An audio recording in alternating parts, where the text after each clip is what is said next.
welcome to session 10 of Intro to Christian Doctrines, the last session. You've made it. So take a good sigh of relief, you've got to the end. So in this session, as is befitting the end, we talk about the end. We talk about the Christian hope, what is to come in the future. And this is under the theological term of eschatology, the study of the eschaton, which in Greek means the end. So the study of the end is eschatology. So what happens at the end? Well, Christian belief says Jesus is going to come back. Jesus is going to return, and all the world will see him, and every tongue will confess that Jesus Christ is Lord, and every knee will bow before him. So that's the Christian hope. But what happens then?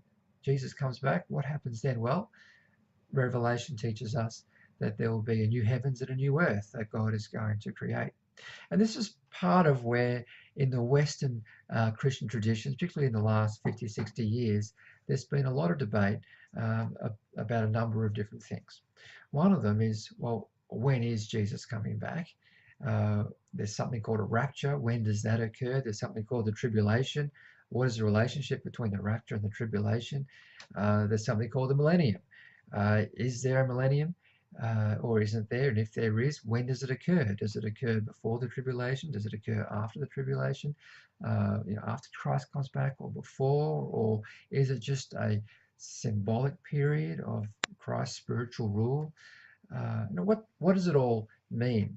And there's lots and lots of discussion and debate about that, and I'm sure that you've had some of those conversations yourself, and certainly heard some of them from the church teachings that you're involved in. But one of the key things that we're reflecting on in this session is, what does it mean to actually have God create a new heavens and a new earth? What is our future hope?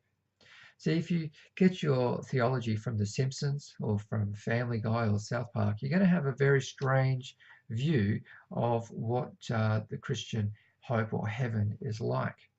It's often portrayed and presented to us as us all wearing angel wings, sitting on clouds, playing harps. But that's not the biblical idea of heaven. In fact, the biblical idea of heaven is being in the presence of God, but being in the presence of God really on a renewed earth.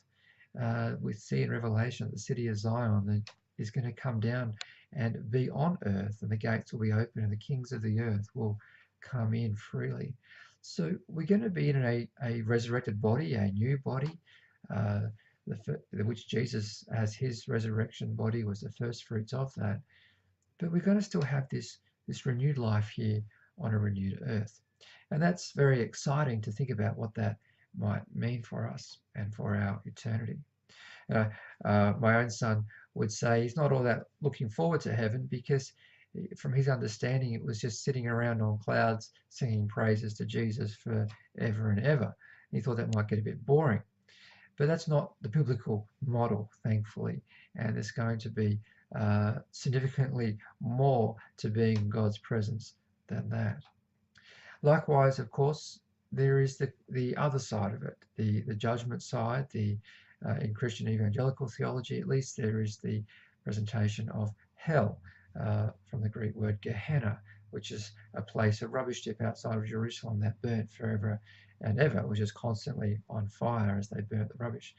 So there's this place of judgment for those who are outside of Christ. And again, our contemporary society has a very strange view of hell, and we'll be reading a little bit about that in this session too. So this is what we want to talk about, not just heaven and hell, but Christian hope itself, what God is doing to redeem this earth, to fix the mess, to judge evil, to restore creation to the way it was meant to be. So enjoy, and thank you for journeying with me over this trimester, and I trust that you've had a good time picking up some of the foundational elements of the Christian faith over these last few weeks. So thanks again, and look forward to seeing you in another class.